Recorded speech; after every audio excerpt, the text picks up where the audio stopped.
পাট কেটে জাগ দেয়া হচ্ছে পানিতে, সেখান থেকে আঁশ ছাড়িয়ে ঘরে তোলা হচ্ছে সোনালী ফসল। দিন দিন পাটের আবাদ বাড়ছে রাজশাহীতে। কৃষি বিভাগের তথ্য মতে চলতি বছর জেলায় ৭,০০০ বিঘার বেশি জমিতে নতুন করে পাট চাষ হয়েছে।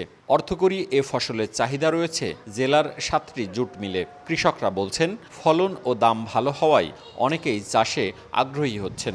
স্থানীয় বাজারগুলোতে এরই মধ্যে নতুন পাটের বেচাকেনা শুরু হয়েছে। প্রতিমণ পাট ৪ থেকে ৪,৫০০ টাকায় বিক্রি হচ্ছে। এরকম দাম বেচতে হলে কৃষক কিছু টাকা পাবে। যারা নিম্ন মানুষ সেটা ৪,২০০, ৪,০০০ থেকে ৪,২০০ কিনে বেচা হচ্ছে। চাহিদা ধরেন বেশি হচ্ছে বা দামটা ভালো পাচ্ছি আমরা। বীজ বপনের পর থেকে তেমন অত খরচ হয় না, কিন্তু এই যে কাটা থেকে শুরু হয় তখন থেকে খরচটা বেশি হয়ে যায়। AKS অর্জন করলো গিনেস ওয়ার্ল্ড রেকর্ডস।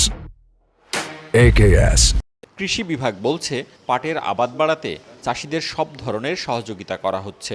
পাট এবং পাটজাত দ্রব্য বিদেশে রপ্তানি করেও কিন্তু আমরা বৈদেশিক মুদ্রা আয় করতে পারি। তো সরকার এই বিষয়ে কিন্তু সচেষ্ট আছে এবং কৃষকদেরকে বিভিন্ন প্রণোদনা প্রদানের মাধ্যমে পাট চাষে আগ্রহী করে তুলছে। কৃষি বিভাগের তথ্য মতে এবছর পাট উৎপাদনের লক্ষ্যমাত্রা ধরা হয়েছে প্রায় ৫০,০০০ মেট্রিক টন।